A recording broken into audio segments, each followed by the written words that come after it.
Boa noite, amigos da AME, Associação de Médicos Espíritas de Franca.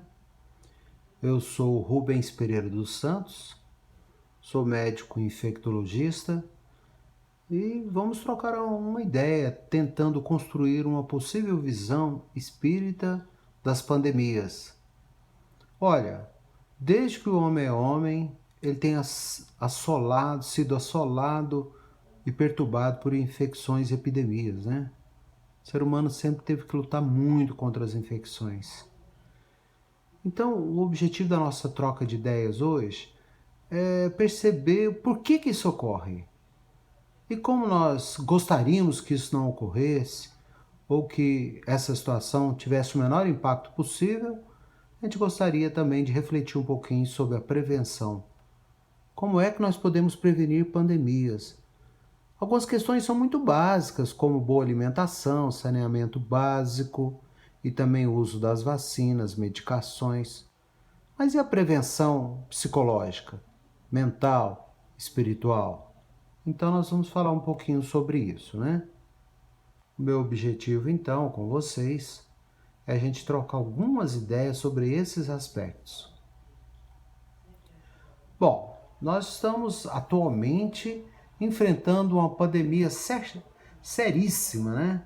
Que começou oficialmente dia 29 de dezembro, num hospital em Wuhan, que é uma cidade de mais ou menos 11 milhões de habitantes, que fica na China Central, na província de Hubei, que tem mais ou menos 42 milhões de habitantes.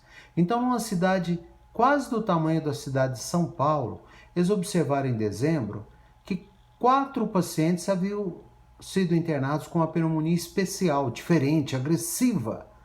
E eles descobriram que aqueles 4 pacientes haviam frequentado o mercado atacadista de frutos do mar.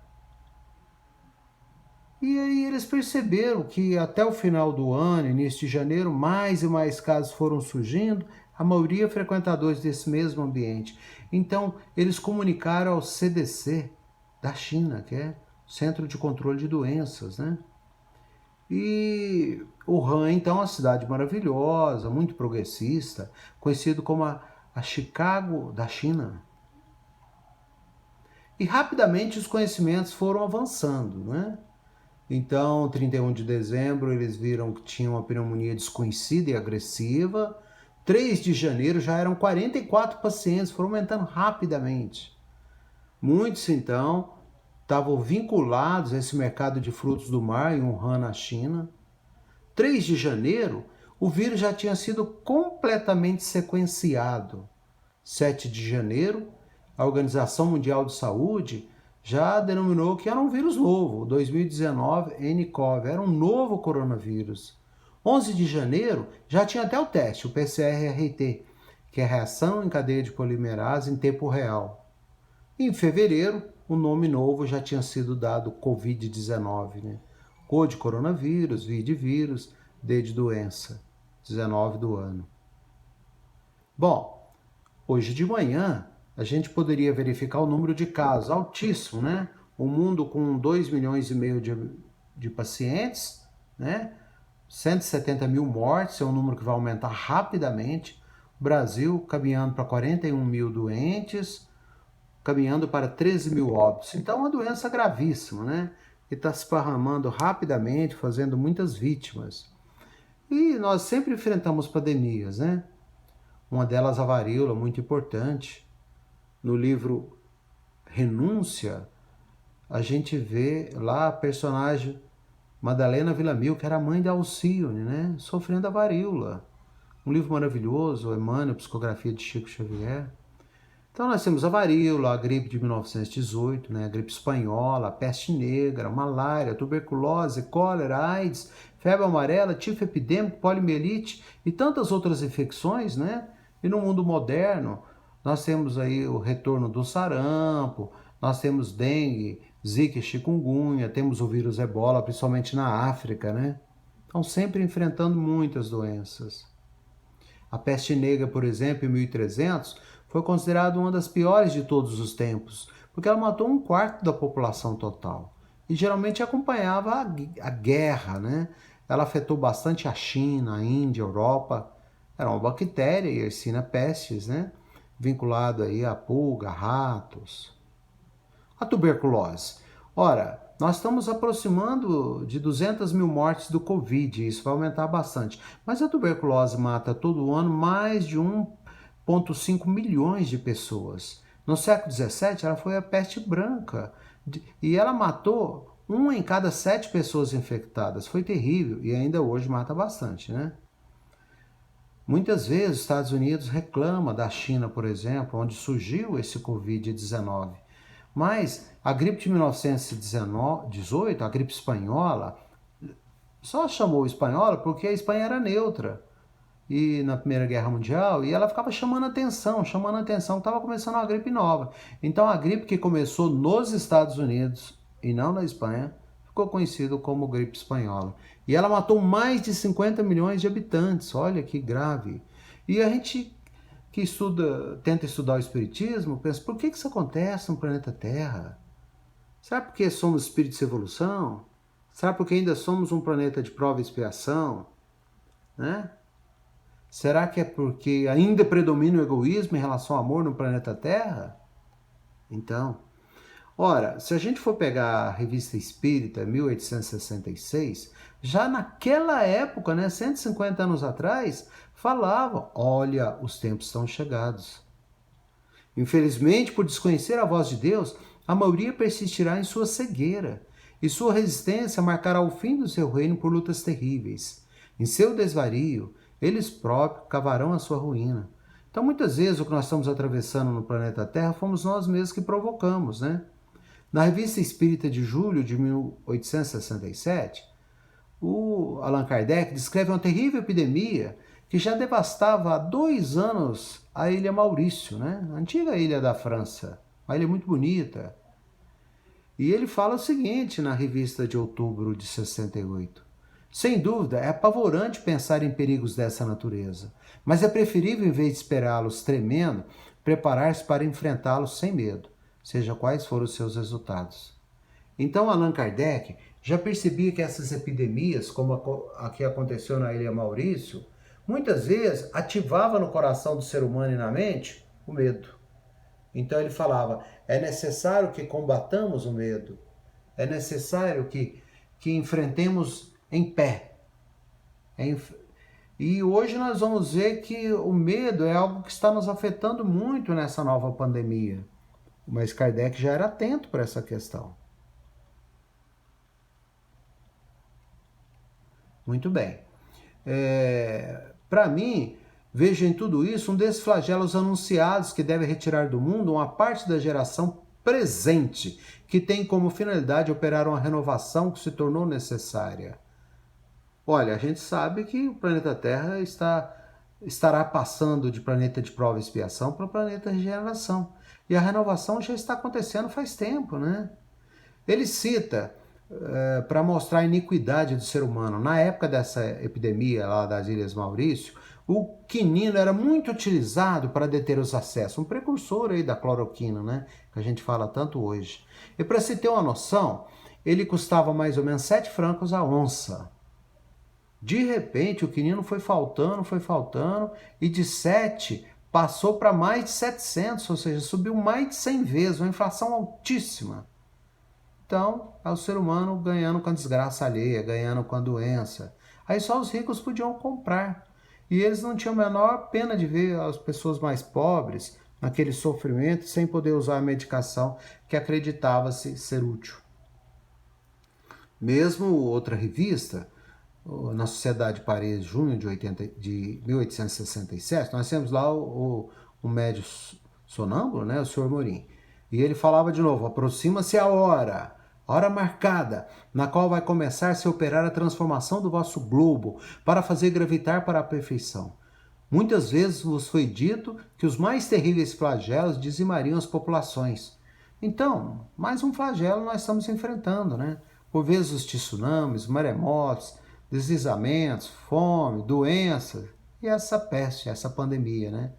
Mas ele relatava, a morte não é senão a transformação da matéria. A alma continua viva, a alma jamais morrerá. E novamente, ó, como são felizes aqueles que nessas terríveis provações foram tocados pela fé, ficam calmos no meio da tormenta. Porque, olha, nós só desencarnaremos nessa pandemia se chegar a nossa hora. Se não for a nossa hora, nós não vamos desencarnar. É claro que a gente tem que seguir o que está recomendando, né? Se for o caso, o distanciamento social, usar máscara, lavar as mãos, passar álcool gel, enfim, respeitar as orientações que nós estamos recebendo. No entanto, é necessário ter calma. Se a gente adoecer, nós vamos ter ajuda. E se tivermos que partir, vamos partir com a maior dignidade possível, dando sequência. A grande emigração é útil e aproxima-se a hora em que se deve efetuar. Ela já começa. Muito bem. E aí é uma outra revista espírita, né? Época de Kardec muito rica, essa de novembro de 1868. É um trecho. A saúde é o resultado do equilíbrio das forças naturais. Se uma doença epidêmica, prestem atenção, devasta qualquer lugar, ela não pode ser senão a consequência de uma ruptura desse equilíbrio. Então, a ruptura do equilíbrio lá na China, sim, mas no planeta Terra como um todo. Não temos dúvida disso. Cada dia, mais entramos num período transitório que deve trazer a transformação orgânica da Terra e a regeneração de seus habitantes. Os flagelos são instrumentos de que se serve o grande cirurgião do universo para extirpar do mundo os elementos gangrenados que nele provocam desordens incompatíveis com seu novo estado. Ou seja, a Terra está aproximando de se transformar em regeneração. Mas muitos irmãozinhos que aqui estão ainda não se despertaram. Ainda cultivam a maldade, o egoísmo, o orgulho, a crueldade. E, infelizmente, eles serão transferidos para outros orbes, onde ajudarão esse planeta novo a evoluir e onde sofrerão e, com certeza, com o tempo, transformarão os corações. De novo, outra... isso aqui já tínhamos falado, vamos adiante, então. Né? Aqui, como nós falamos, a Revista Espírita. Agora, olha que coisa interessante nós podemos notar aqui, ó. A literatura espírita pelo Chico Xavier é muito rica, né? André Luiz, ditando os livros Nosso Lar, Missionários da Luz, Mensageiros, Libertação, e são muito ricos. E, em certa oportunidade, o André Luiz, sendo supervisionado pelos mentores, ele acompanhava, por exemplo, irmãos que estavam tentando a mediunidade desenvolver. E um deles estava cheio de bacilos, mas não era a bactéria da gonorreia, não era a bactéria da sífilis, não era o vírus da AIDS, não era a clamídia. Eram, assim, corpúsculos negros, por assim dizer, espirituais, como se fossem, assim, vírus do além, bacilos psíquicos. E ele viu aquilo se movimentando lá no ser humano lá e ficou muito estranho, porque as glândulas estavam abafadas por aluviões de corpúsculos negros a se caracterizarem por espantosa mobilidade. Ele falou, meu Deus, que perigos o homem está submetido sem saber que aquilo está acontecendo? Alexandre, o mentor do Missionários da Luz, fala, repare o aparelho genital. E ele observou que tinha lá aqueles bacilos psíquicos movimentando como se fosse esfera microscópica, sugando energia. Eles atuavam lá no epidídimo, no testículo, onde absorviam os embriões delicados da vida orgânica. Então ele estava interagindo e atrapalhando ali o corpo. Rapidamente aquele senhor, se não fosse ajudado, adoeceria. E ele fala, são bacilos psíquicos das torturas sexuais produzidos pela sede febril de prazeres inferiores. Enquanto os homens herdeiros de Deus cultivarem o campo inferior da vida, haverá também criações inferiores em número bastante para batalhas sem tréguas em que devem ganhar os valores legítimos da evolução. Então isso vale para os desequilíbrios do sexo, da alimentação, das drogas, né? Mas também da cólera, do egoísmo e assim por diante. Como são bacilos psíquicos, nós não temos foto. Então nós, para ilustrar, colocamos uma foto aqui da Yersinia pestis, né? Está ligada à peste bubônica, só para simbolizar, porque nós não temos, obviamente, foto desses bacilos psíquicos. E ele observou o seguinte, que aquela zona negra não estava só nos corpos do ser humano que ele estava presente, mas ela estava nas vias públicas também, né? E então não só ele observava no corpo humano, fosse na região sexual, fosse no aparelho digestivo, mas ele observava muitas vezes também na natureza, nas ruas, nos edifícios, né? Olha que coisa impressionante que é essa matéria mental que nós mesmos produzimos, uma matéria mental inferior. Se não fosse o sol para ajudar a queimar, se não fossem as orações, os espíritos que trabalham para Jesus. Por vezes ele observava alguns bacilos psíquicos mais densos, pareciam larvas, né? E, de novo, eles conseguiam sobreviver pela incontinência no domínio das emoções próprias, né? Fosse desequilíbrios sexuais, alimentares e assim por diante. E o interessante é que, por vezes, esses bacilos psíquicos tinham uma energia vital. Então, eles tinham uma intensa interação com entidades grosseiras, desencarnadas, obsessores, que produziam essas energias e se alimentavam dessas energias também, né? Como se fossem imperceptíveis vampiros. Olha a seriedade dessa questão. Tanto assalta o homem a nuvem de bactérias ou vírus, como hoje o coronavírus, o Covid-19, né? Então, repetindo, tanto assalta o homem a nuvem de bactérias destruidoras da vida física, quanto as formas caprichosas das sombras que ameaçam o equilíbrio mental. Como veio, o orar e vigiar do Evangelho tem profunda importância em qualquer situação e em qualquer tempo. Ora, se temos a nuvem de bactérias produzidas pelo corpo doente, temos a nuvem de larvas mentais produzida pela mente enferma. Então, todo instante ele reforça isso. Deste modo, na esfera das criaturas desprevenidas de recursos espirituais, tanto adoecem corpos como almas.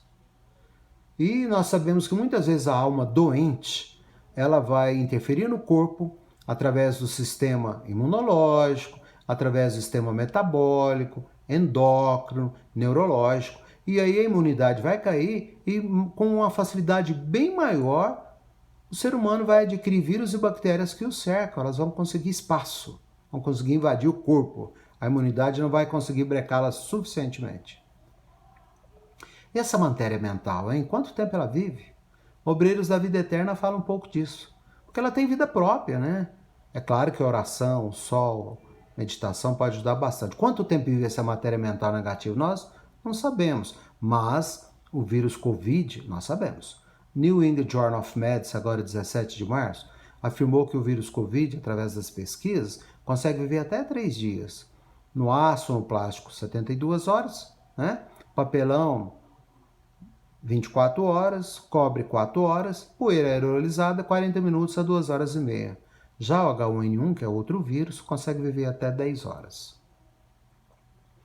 E o mentor está lá falando com o André Luiz, né? André, meu amigo, as doenças psíquicas são muito mais deploráveis. A cólera, a intemperança, os desvarios do sexo, as viciações de vários matizes, formam criações inferiores que afetam profundamente a vida íntima. Quase sempre o corpo doente assinala a mente enfermiça, atingindo o molde em suas estruturas pelos golpes das vibrações inferiores, o vaso refletirá imediatamente. Ou seja, a gente sabe que tem que estar bem nutrido, dormir bem, alimentar bem, tomar vacinas e assim por diante. Mas vai além disso. Para prevenir o Covid-19 e as pandemias, a gente tem que cuidar do coração, tem que cuidar da energia sexual, da cólera, do amor e assim por diante. Nós vamos refletindo um pouco mais ao longo do nosso debate, né? Ao longo da nossa troca de ideias. E o André Luiz ficava muito impressionado, né? Porque ele assistiu o vampirismo, né? Ele assistiu o vampirismo, que eram as entidades que produziam esses bacilos psíquicos, outros alimentavam desses bacilos psíquicos. Então, ele percebia como essa interação existia, assim como ela existe no nosso corpo com as bactérias, né? E de novo, ele falava o seguinte: nas moléstias da alma, como nas enfermidades do corpo físico, antes da afecção existe o ambiente. As ações produzem efeitos, sentimentos geram criações, os pensamentos dão origem a formas e consequências de infinitas expressões. Em virtude de cada espírito representar o universo por si, cada um de nós é responsável pela emissão das forças que lançamos em circulação nas correntes da vida. É para se pensar bastante, né? Então, realmente, a cólera, a desesperação, o ódio, o vício vão oferecer campo perigoso a germes psíquicos na esfera da alma e, por tabelinha, depois, a pegarmos infecções, a pegar esses germes aí que afetam as epidemias e pandemias, né? E qual acontece no terreno das enfermidades do corpo? O contágio aqui é fato consumado. Desde que a imprevidência ou necessidade de luta estabeleça ambiente propício entre companheiros do mesmo nível. Por isso tornou Aniceto o mentor do livro Os Mensageiros, né? É por essa mesma razão ensinamos a necessidade da fé religiosa entre as criaturas humanas. Desenvolvendo essa campanha, pretendemos criar um estado positivo de confiança, otimismo e ânimo sadio na mente de cada companheiro encarnado. Até agora, apenas a fé pode proporcionar essa realização. Ora, a gente vê esses livros aí do André Luiz pela psicografia do Franciscano Xavier, né? Na década de 30, 40, 50... Passados 70 anos, hoje a medicina vem comprovar que realmente a fé, a religião, a espiritualidade vai realmente melhorar muito a imunidade e prevenir uma série de doenças que vamos falar daqui a pouco. Bom, onde que o Covid-19 começou? Já sabemos, né? Foi no mercado de frutos do mar de Wuhan, que fica na cidade, né? Que nós já falamos. E ele era um mercado que ele vendia muito material vivo e morto, como cachorro, como cobra, frutos do mar. E vendia morcego também. Interessante. Às vezes a gente tem asco de morcego, né? Tadinho dos morcegos. Eles fazem parte do ecossistema. A maioria são insetívoros ou frugívoros, são polinizadores, são muito importantes. Mas 3 espécies pegaram uma fama, né? Porque são hematófagos ou morcegos vampiro, que é uma minoria.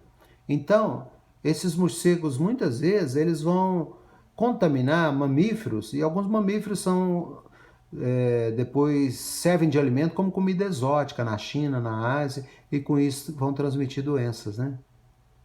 Então tá aí fotos lá do mercado de Wuhan, em Wuhan, na província de Hubei, né? Bom, hoje nós temos 7 coronavírus que podem afetar o ser humano, né? Sabemos que o coronavírus também pode afetar os animais. Aqui nós temos 4 coronavírus que eles vão provocar normalmente quase assim benignos, como se fosse gripe, resfriado, sem complicação, esses 4.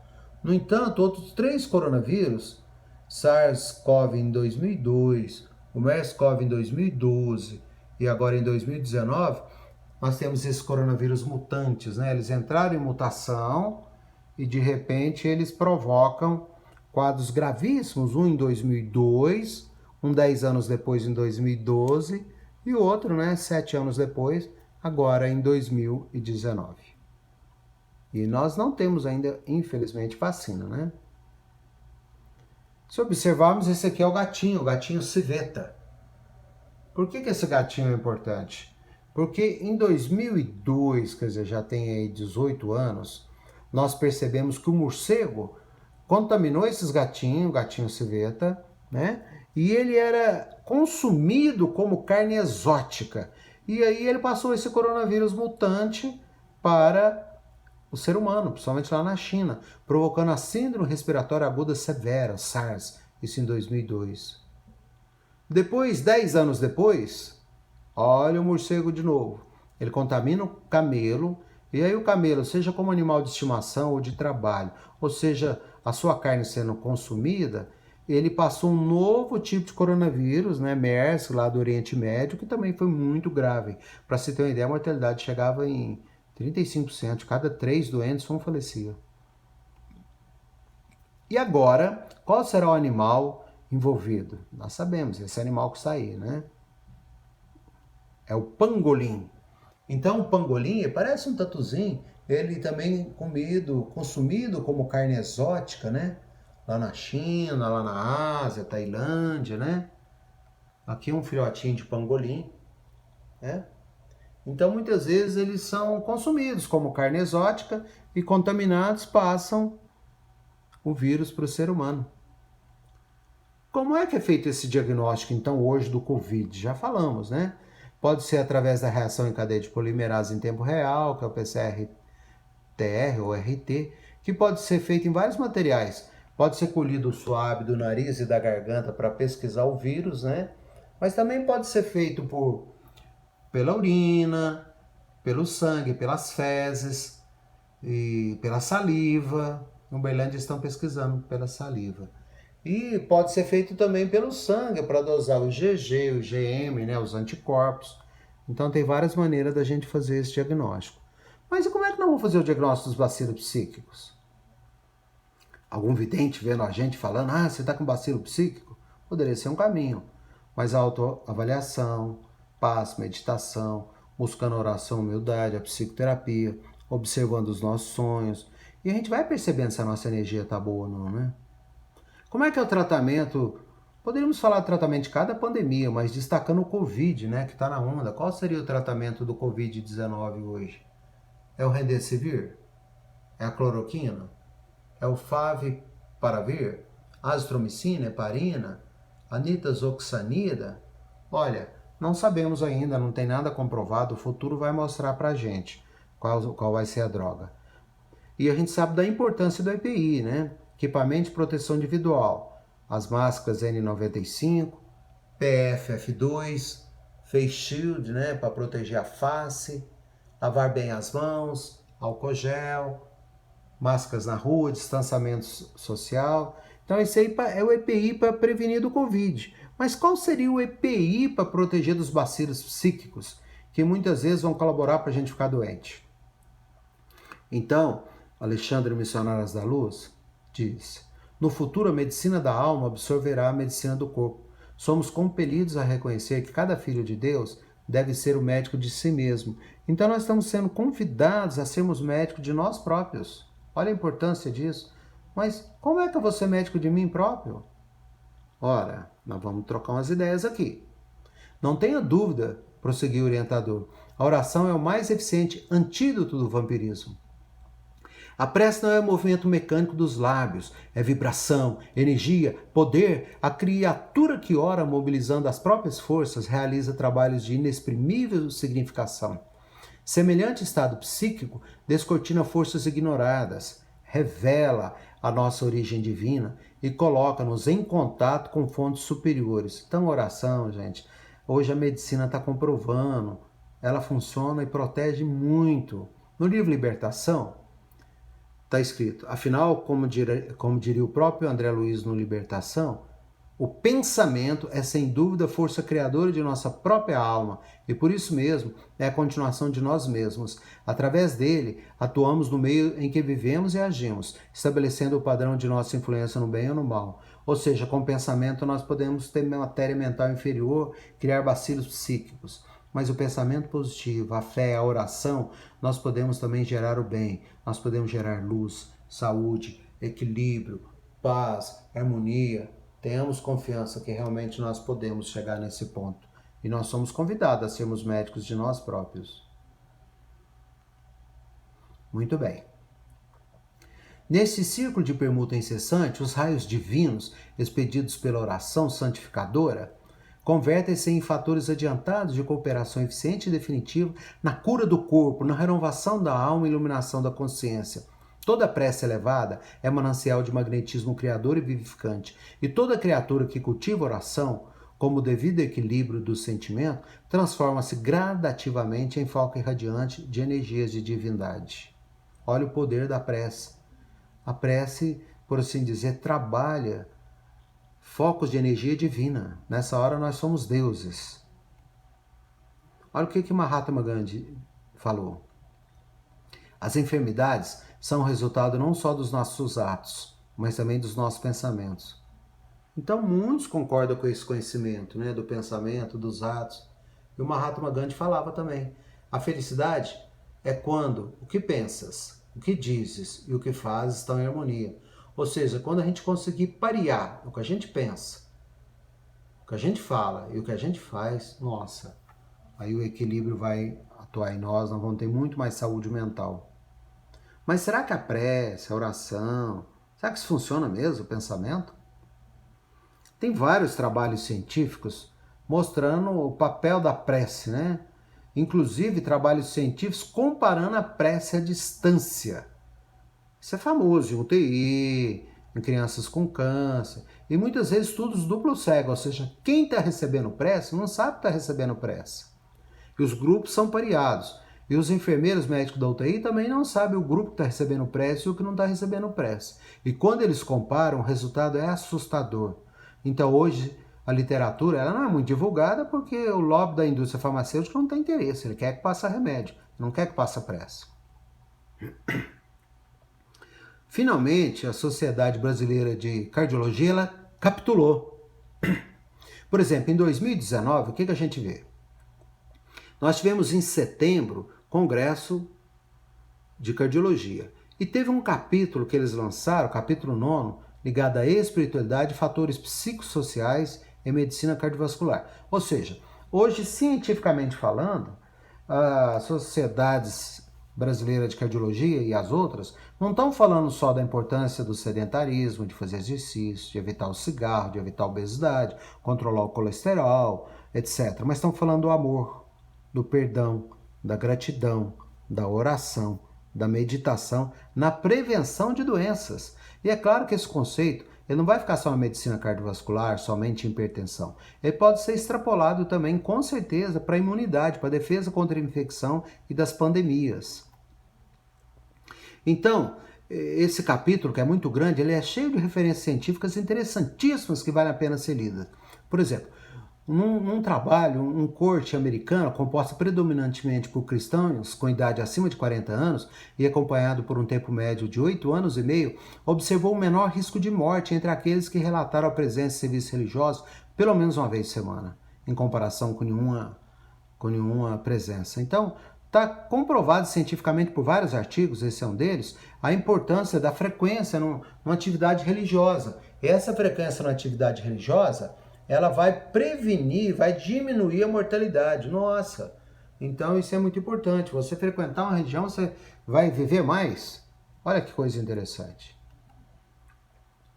Numa revisão em 2009, já tem mais de 10 anos, sobre espiritualidade e religiosidade, mostrou-se associada à redução de mortalidade em estudos envolvendo populações saudáveis. O efeito protetor da espiritualidade e religiosidade foi independente de fatores comportamentais, como tabagismo, álcool, exercício, condição socioeconômica, afeto negativo e apoio social. Ou seja, independente da questão do tabagismo, do álcool, do exercício, se tinha espiritualidade e religiosidade na jogada, vivia mais, adoecia menos. Então isso é importante a gente ter isso em mente, porque é uma verdade que nós devemos realmente buscar com comprovação científica. Olha esse outro estudo.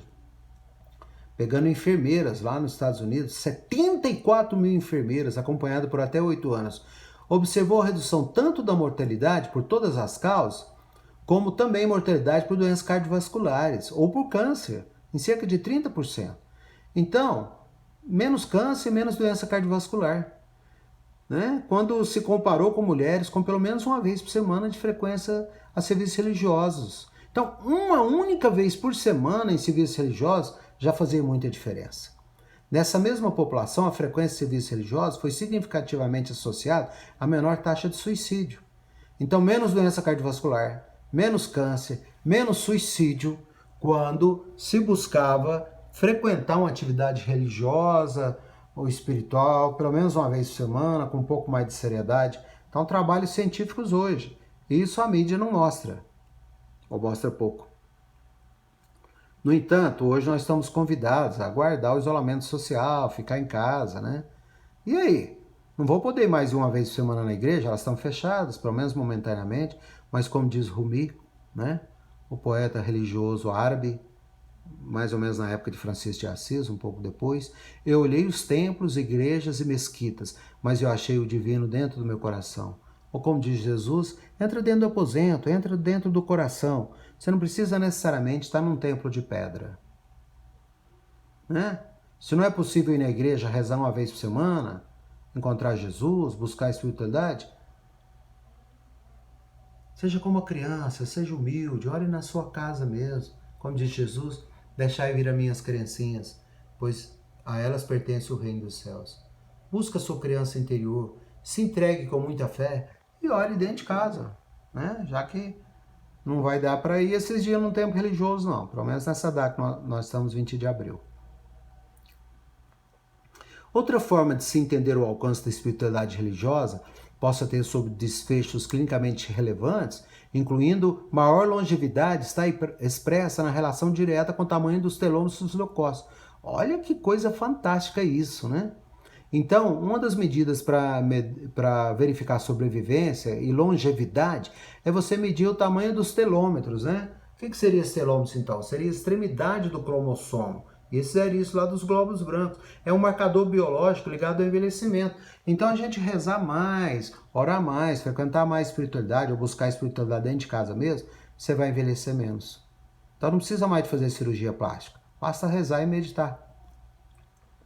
Nessa avaliação, torna-se fundamental detectar sentimentos negativos também, que possam contribuir com o adoecimento e agravamento do mesmo, tais como mágoa, ressentimento, falta de perdão, ingratidão, entre outros. Então, quanto mais a gente caminhar para o perdão e para a gratidão, mais a gente vai ter saúde. Às vezes a pessoa nem merece que você a perdoe, no bom sentido falando, mas perdoe. Aí você fica livre daquela energia negativa. Perdoe não uma vez, mas como diz Jesus para nós, 70 vezes 7. Prevenção primária. Evidências científicas disponíveis descrevem que níveis elevados de espiritualidade e religiosidade estão associados a menor prevalência de tabagismo, menor consumo de álcool, sedentarismo, atividade física, melhor adesão nutricional e farmacológica nas dislipidemias, hipertensão, obesidade e diabetes mellitus. Ou seja, se a pessoa reza mais, ora mais, tem mais espiritualidade, mais religiosidade, ela vai se vincular menos a cigarro, a álcool. É como se ela encontrasse algo dentro de si que não precisasse buscar tanto fora como buscaria no cigarro, no álcool, etc. Isso é muito importante, então é muito interessante da gente refletir. Teve um estudo chamado Cardia, que eles observaram que religiosidade e espiritualidade também estava relacionada a menor risco de aterosclerose nas carótidas, associação positiva com maior consumo de fibras vegetais e menos alimentos industrializados, ou seja, aqueles que buscavam mais espiritualidade, eles ficavam mais conscientes de uma boa alimentação, de uma boa nutrição, como pode ser visto então nesses estudos, e acabavam tendo menos gordura nas artérias, né? Menos aterosclerose e assim por diante. A adesão a uma vida saudável acaba se tornando maior também. Hipertensão arterial. Então, nesse estudo prospectivo, chamado Black Women's Health Study, após o segmento de 8 anos, o maior envolvimento com espiritualidade e religiosidade empregados no enfrentamento de eventos estressantes esteve associado a um risco menor de desenvolvimento de hipertensão arterial, principalmente em mulheres com maior estresse. Então, realmente vai ficar menos hipertenso. Mas é fácil a gente imaginar porque isso acontece, né? Você está mais calmo, está mais tranquilo, você libera menos hormônios que são vasoconstrictores. E tem a prevenção secundária também. O que é prevenção secundária? A pessoa já está doente, mas aí ela passa a ter religiosidade e espiritualidade, ela melhora a doença, ela tem desfechos melhores e assim por diante, né? Então, assim como na prevenção primária, a prevenção secundária deve ser vista como abrangente, levando em consideração fatores psicossociais, como condição socioeconômica, depressão, ansiedade, hostilidade e raiva, personalidade tipo D, que podem agravar as doenças cardiovasculares, né? Perdão. Perdão avaliado por várias escalas, como tendência e atitude, o perdão determina efeitos múltiplos, gerando estados mais favoráveis à homeostase, né, ao equilíbrio, nos aspectos emocionais, cognitivos, fisiológicos, psicológicos e espirituais. O perdão amplia as possibilidades de comportamento, construindo melhores estratégias adaptativas e contrapondo-se aos sentimentos de ansiedade, raiva, hostilidade, que são potentes fatores de risco cardiovascular. Então, perdoando, seu coração fica mais leve, sua alma fica mais leve. E aí você vai liberar menos hormônios ligados à ansiedade, raiva, hostilidade. Isso vai refletir imediatamente no coração, diminuindo o índice de doença cardiovascular, de infarto, hipertensão e assim por diante. Então, o perdão também reduz o estresse, reduz a drogadição, a ruminação, melhora o suporte social, as relações interpessoais, os autocuidados de saúde, né? Está aí nesse artigo já antigo, né, 2003, que mostra então a importância para nós do perdão e dessas atitudes novas, né? Novas não, Jesus já falava, né? Perdoai não 7 vezes, mas 70 vezes 7. Porque a vingança ela não traz felicidade. Bom, um estudo analisou o efeito do perdão sobre a isquemia miocárdica. Isquemia essa gerada pelo estresse é ferida por técnicas de cintilografia, um exame importante, né? sendo os pacientes randomizados para receber ou não uma série de sessões de psicoterapia para desenvolvimento do perdão interpessoal. Após 10 semanas de acompanhamento, a intervenção de perdão foi capaz de reduzir a carga de isquemia miocárdica induzida pela raiva em pacientes com DAC, doença arterial coronariana. Olha, então, há mais de 2000 anos, Jesus falou, está lá em Mateus 18, 21 a 35. Perdoai, não 7, mas 70 vezes 7. E hoje a medicina, através da cintilografia, vem comprovar isso, por exemplo. Então, a Bíblia está muito atual. Nunca foi tão atual. Perdoa, que você vai ter menos doença, vai ficar mais feliz, vai ficar mais leve, vai gastar menos com os cardiologistas. Gente, e gratidão? Na prática clínica, a gratidão pode ser avaliada por questionários específicos, como o Gratitude Questionnaire 6, que é o GQ6, permitindo a análise das interações comportamentais e desfecho fisiológico, fisiopatológico e clínicos. E indivíduos com maior gratidão apresentam melhor perfil de saúde cardiovascular, à semelhança daqueles com maiores índices de espiritualidade e religiosidade. Então, não só a religiosidade, não só a espiritualidade, não só o perdão, mas pessoas que conseguem desenvolver a gratidão, elas vão também ter menos doença cardiovascular. Isso é muito importante. E nós devemos ter isso em mente, que a gratidão, ela vai nos ajudar muito. Quer ver mais um exemplo? Você tem insônia? Ixi, na época do Covid-19, agora muitos estão com insônia. Você quer dormir melhor? Seja grato. Tem comprovação científica disso. Em pacientes portadores de IC assintomáticos e avaliados por questionários de gratidão, depressão, sono, gratidão e bem-estar espiritual, esses dois últimos correlacionaram-se a melhor perfil inflamatório e associados a melhor humor e a qualidade de sono e menor fadiga. Então, pacientes que já tinham a insuficiência coronariana assintomática, eles já estavam com as coronárias doentes, não sabiam que estava com as coronárias doentes, mas já tinham marcadores inflamatórios alterados, como a PCR ultrassensível, proteína C reativa ultrassensível, mas quando eles comparavam os grupos, aqueles por questionários que tinham gratidão e bem-estar espiritual, eles tinham menor atividade inflamatória, ou seja, as coronárias estavam menos doentes. Então, estratégia psicológica que possa aumentar sentimentos de gratidão, tais como registro regular, que é journaling, meditação, ou então você corresponder, de fato, são pessoas pelas quais você é grato. Liga para sua mãe, para seu pai, para seus parentes, agradece, faz a paz, seja grato. Então, o sentimento de gratidão vai reduzir os marcadores inflamatórios. Você vai ficar menos inflamado. Suas coronárias, seu coração vai ficar melhor. Quem não quer ficar com o coração melhor, Quem não quer ficar com o coração melhor? Então nós somos convidados ao exercício da gratidão. Em revisão sistemática da literatura, a meditação transcendental reduziu a pressão arterial sistólica e a diastólica. Então meditar hoje é fundamental. Então os centros espíritas hoje deveriam ter cursos para perdão, cursos para gratidão, mas também deveriam ter cursos para ensinar a meditar, E a meditação é comparada à dieta, ao emagrecimento e ao exercício, por exemplo, para dar desfecho cardiovascular. Dizem que perguntaram ao Buda, o que você ganhou com a meditação? Ele respondeu, nada, mas deixe-me dizer o que perdi. Perdi raiva, ansiedade, depressão, insegurança, medo da velhice e da morte. Então a meditação é fantástica para nos ajudar. Os mecanismos pelos quais a meditação reduz a PA ainda não foram completamente elucidados. Possivelmente as mudanças neurofisiológicas em longo prazo que ocorrem com a meditação podem levar a alterações mediadas pelo sistema nervoso autônomo, na pressão. Ou seja, com a meditação a gente relaxa, fica mais tranquilo e vai liberar menos hormônios que são constrictores, hormônios do estresse. Nós vamos liberar mais hormônios da imunidade, do relaxamento, da tranquilidade e assim por diante. Pacientes portadores de coronariopatia foram incluídos em programa de meditação transcendental ou educação em saúde com acompanhamento médio de 5,4 anos. A meditação transcendental reduziu significativamente o risco de mortalidade, infarto do miocárdio e AVC, sendo essas alterações associadas a menores níveis de PA, e a fatores de estresse psicossocial. Então, se a gente quer ter menos infarto, quer ter menos hipertensão, quer viver um pouco mais, aproveitar mais essa experiência na Terra que é maravilhosa, quer ser menos susceptível a pandemias, ter menos infecção, que a gente pode extrapolar esses conhecimentos, vamos ter religiosidade, ter espiritualidade, nem que seja em casa.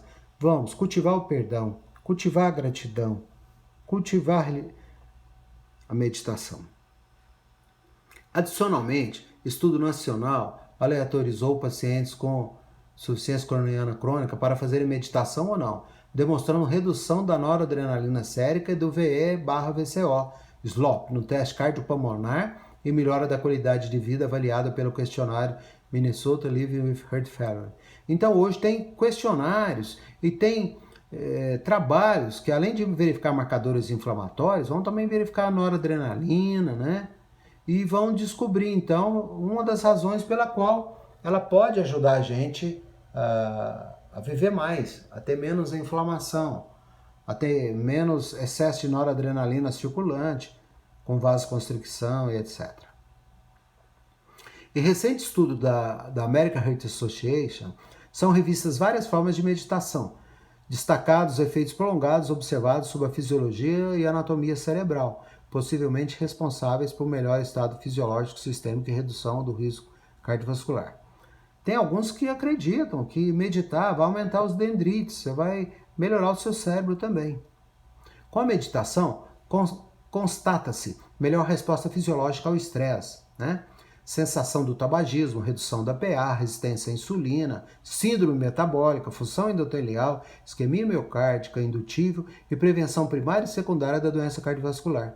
Apesar de alguns dados quanto à redução do risco cardiovascular serem limitados, a meditação pode ser considerada como um complemento à redução desse risco e modificação do estilo de vida. Gente, isso aí eu não peguei em livro de meditação, não.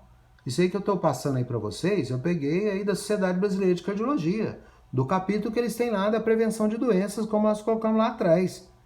Isso não é balela, não é invenção, isso é comprovação científica, mas a divulgação ainda é pequena. Em outro estudo robusto, envolvendo 1.120 meditadores, outros domínios complexos foram identificados. Foi demonstrado que a meditação transcendental, tá aí o Maharishi, reduz a ansiedade, melhora o humor e foi capaz de dobrar o tempo de tolerância à dor aguda, quando comparado às formas seculares de meditação. Então nós estamos na época da fibromialgia, na época das dores, né, problema de coluna. Se aprender a meditar, a tolerância à dor realmente vai melhorar também. Olha quantos efeitos benéficos a gente tem, hein? Cada hora aparece um a mais. Mas no meio da pandemia a gente fica com medo, né? Medo de vir um tsunami, da doença pegar a gente, pegar os nossos familiares, a gente parar no respirador, medo da morte. Bom, o medo é normal a gente ter medo, vamos trabalhar esse medo. A coragem não consiste na ausência de medo e ansiedade, mas na capacidade de ir em frente mesmo com medo, como diz Rolomei. E interessante esse livro, né, do Alexander Lowy, que é o livro conhecido como O Medo da Vida, e ele coloca uma questão muito importante. Muitas vezes a gente tem problemas na vida, desemprego, falta de sucesso, verdadeiros fracassos. E às vezes a gente fica tentando disfarçar o medo, o fracasso. Quando a gente aceitar que a gente tem falhas, né? A gente tem fracassos. Quando a gente aceitar isso, a gente para de esconder o fracasso. Aí a energia que a gente gastava para esconder o fracasso vai sobrar. E aí aquela energia que sobra vai te ajudar você a sair do lugar e se transformar. Então, resumir assim, aceitar o fracasso não é resignar-se, é aceitar a si próprio. Não ocorre nenhuma mudança real de caráter na terapia até que a pessoa aceite a si mesma como fracasso. Essa aceitação libera energia vinculada à luta pelo sucesso e à luta para provar a si mesmo, tornando-a então disponível ao crescimento. Da mesma maneira, a aceitação do destino muda o próprio destino. Ao desistirmos do esforço para superar o destino, deixamos de lado a nossa estrutura neurótica de caráter e então pode emergir um caráter saudável que determina um destino diferente. Gente, é meio mágico isso. Assim como orar, perdoar, ser grato, meditar muda a nossa vida, a gente aceitar os nossos defeitos muda também, porque a gente para de ter que esconder, de disfarçar e sobra energia para transformar. E o medo é tão importante que lá no nosso lar tem uma questão muito séria sobre o medo, porque estava terminando lá, estava tendo a Primeira Guerra Mundial, né? Então, nos primeiros dias de setembro de 1939, nosso lar sofreu, agora já na Segunda Guerra Mundial, melhor dizendo, sofreu igualmente o choque porque passavam diversas colônias espirituais ligadas à civilização americana. Era a Guerra Europeia, né? Era a Guerra Mundial, começando ali, meio de setembro de 39. Tão destruidoras nos ciclos da carne, quão perturbadora no plano do espírito. Entidades numerosas comentavam os repreendimentos bélicos em perspectiva, sem disfarçar o imenso terror que se possuíam. Gente, então o nosso lar, uma cidade evoluída no plano espiritual, estava sentindo as energias de medo, de angústia, de terror que a Segunda Guerra Mundial estava provocando. Estavam sendo afetados. Aí a Narcisa, amiga do André Luiz, fala: precisamos organizar, dizia ela, determinados elementos para o serviço hospitalar urgente, embora o conflito se tenha manifestado tão longe, bem como exercícios adequados contra o medo. Contra o medo? Acrescentei admirado. Está lá no nosso lar. Então, na cidade do nosso lar ia ter curso, ia ter energias, ia ter exercício contra o medo. Como não? Objetou a enfermeira Narcisa, atenciosa. Talvez estranho, como acontece a muita gente, a elevada percentagem de existências humanas estranguladas simplesmente pelas vibrações destrutivas do terror, que é tão contagioso como em qualquer moléstia perigosa de propagação. Classificamos o medo como um dos piores inimigos da criatura, por alojar-se na cidadela da alma, atacando as forças mais profundas. Gente, então é claro que na época da pandemia a gente tem que atualizar, assistir noticiários, mas ao mesmo tempo a gente tem que ver filme bom, tem que rezar, tem que orar, tem que ver notícias boas, porque senão a gente fica muito contaminado pelo medo também. É claro que a gente não pode ser cego, surdo e mudo, e tem que fazer as coisas que são certas para prevenir, mas o medo é terrível, a gente tem que combater o medo porque ele adoece a gente. Observando minha estranheza, continuou: não tenha dúvida, a governadoria, nas atuais emergências, coloca o treinamento contra o medo muito acima das próprias lições de enfermagem. A calma é garantido o êxito. Mais tarde compreenderá os tais imperativos de serviço. O André Luiz teve que ceder, concordar que realmente a Narcisa estava certa. E aí ele desistiu de ser um grande trabalhador naquele momento, que ele não estava preparado. Uma das coisas que ele foi fazer foi estudar sobre o medo, se matricular em exercícios para combater o medo. E nesse momento a gente se sente pequeno, mas com oração, com perdão, com meditação, a gente pode fazer o nosso gatinho crescer e virar um leão, se a gente conseguir combater o medo, né? E aí a gente pode conseguir fazer a travessia, que muitas vezes a gente é convidado a fazer. E esse site que aqui está, ele coloca só notícia boa com relação ao coronavírus. É interessante vocês acessarem esse site também, para ver notícias boas, quantas pessoas já se curaram, quantas pessoas idosas sararam, quanta medicação está sendo testada. Então ele tem muita notícia boa também, né? O que é importante, porque senão a gente fica vendo só as notícias ruins, só as notícias perigosas. Então eu desejo a todos vocês uma boa caminhada. Porque muitas vezes a gente está sozinho. Nos momentos mais difíceis, nós estamos sozinhos. Veja que Jesus, quando foi ser crucificado, ele estava sozinho, né? Mas ele teve alguém que deu um pouquinho de água, que ajudou um momentinho. Então nós vamos ter alguma ajuda também, conforme a necessidade e o merecimento. Mas como regra geral, nas grandes lutas e caminhadas, nós estamos sozinhos. É natural, faz parte, porque você vai fazer a prova para ver se você passa ou não, né? Então eu desejo para você, para mim e para todos nós uma boa caminhada. Eu desejo que o nosso coração possa romper esse lacre, essa casca dura, que a gente possa ajudar mais o próximo, sentir mais a dor do nosso irmão, né? Porque muitas vezes a doença ela tem esse poder também. Ela dá uma chacoalhada em nós, dá uma chacoalhada no nosso coração. Eu desejo que o seu coração se liberte. Jesus já ressuscitou faz tempo. Esqueça aquele Jesus crucificado. Imagine Jesus que saiu do túmulo e que ele quer te socorrer, ele quer te inspirar, ele quer te ajudar, ele quer te amparar. A mim, a você, a todos nós. Deixe que Jesus o envolva em suas mãos. Permita, através da oração, através dos exercícios de espiritualidade, religiosidade, que ele o envolva em suas mãos. Seja grato, aprenda a perdoar, confie, entregue a sua vida para Jesus. Confie na ação do anjo da guarda. E lembra que muita gente também está precisando de ajuda, né?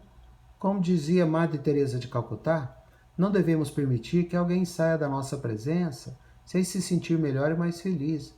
Então, Madre Teresa de Calcutá nos convidava a todo instante ajudar. Não tem ninguém que não possa ajudar alguém. Interessante que Jesus, falando de caridade, destacou o óbolo da viúva, aquela que não tinha nada.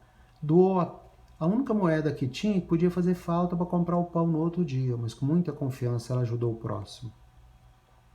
Muitas vezes nós vamos estar doentes, nós vamos estar aflitos, e aí podemos lembrar, disse Jesus, porque alguém me tocou, porque de mim saiu virtude, está em Lucas 8,46. Então vamos tocar a veste de Jesus, vamos orar, vamos meditar, vamos acreditar que nós estamos tocando Jesus, buscando encontrar lá o recurso para a nossa saúde, para o nosso equilíbrio, para o nosso familiar. Vamos pedir para nós continuarmos vivos, aproveitando essa reencarnação? Vamos. Para o nosso familiar continuar vivo? Vamos. Para ele melhorar da doença? Vamos, é um direito humano. Mas ao mesmo tempo vamos confiar que vai acontecer o melhor para a vida dele, para o destino dele, para o karma dele.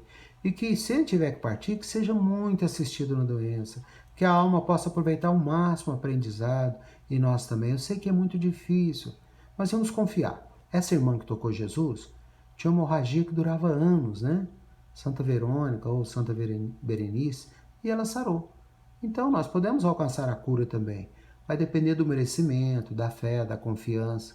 Ela tocou a veste de Jesus e logrou a cura, logrou reencontrar a saúde. E muitas vezes vem essa doença, e às vezes a gente corre o risco da xenofobia, ficar com raiva dos nossos irmãos da China. Meu Deus, enquanto você achar que tudo é culpa de alguém, você vai sofrer muito, falou o Dalai Lama. Nós temos que compreender que nós somos um organismo vivo. Você toca numa flor, você interfere em todas as estrelas. Então, nós já tivemos mais de 200 reencarnações, quantas vezes já reencarnamos lá na China, ou no passado, ou vamos para lá no futuro? E deu azar de começar lá. A gripe espanhola começou nos Estados Unidos. Vão ter aquelas que vão começar no Brasil, é assim mesmo, nós somos irmãos de humanidade. Não é Brasil versus Estados Unidos ou versus China, é o planeta Terra. Nós somos irmãos, companheiros do mesmo orbe. Todos nós somos responsáveis por todos, começando pelo pensamento, pelo coração, pelo perdão, pela gratidão, pela energia, né? Ou como diz Shakespeare, guardar ressentimento é como tomar veneno e esperar que outra pessoa morra. Então não vamos ficar presos no passado, né? Ou como dizia um patriarca copta, o Papa Shenouda, coloque poeira em um copo d'água e ela vai ficar turva. Mas se você lançar essa poeira no oceano, ele não ficará turvo. Então vamos colocar as nossas angústias, os nossos sofrimentos, as nossas ansiedades no oceano do amor de Jesus, né? E vamos compreender que nós não somos uma gota, né? Nós somos um oceano inteiro se a gente interagir. E vamos acalmar as nossas águas da nossa mente, já que a mente manda em tudo, o pensamento manda em tudo, vamos acalmar a nossa mente através da meditação, através do perdão, através da gratidão. Vamos acalmar o nosso coração. E lembrar que nós somos pouco, nós somos um copo d'água, mas em Jesus nós somos um oceano inteiro. E às vezes uma certa escuridão é necessária para ver as estrelas. O sofrimento faz parte da evolução. Às vezes a gente tem que passar por provações para crescer, né? Quantas mudanças são precedidas pelo caos? Às vezes é necessário o caos, o sofrimento, a doença, para a gente chacoalhar o coração endurecido, para a gente evoluir, para ocorrer mudanças sérias na nossa vida, né? Por vezes essas dores que estamos sofrendo, elas são mensageiras. Vamos escutar essas dores, vamos melhorar o nosso coração, né? E não esquecer de procurar em primeiro lugar o reino de Deus. E todo o resto vos será acrescentado, não será acrescentado. Vamos procurar o reino de Deus. Talvez você esteja procurando o reino de Deus nos galhos, o que poderá ser encontrado nas raízes, na oração, em Jesus, na meditação. Então vamos acreditar em Jesus. Vamos procurar em Jesus. Quando você não souber o que fazer, faça uma oração, faça uma prece. Eu desejo a todos vocês e a todos nós preces, orações, Jesus, procurar primeiro o reino de Deus, e tudo nos será acrescentado. Eu desejo a todos nós que possamos escutar essas dores, esse sofrimento e aprender, aproveitar o caos para transformar o nosso coração, deixar que essa escuridão abra o nosso coração para a gente enxergar as estrelas.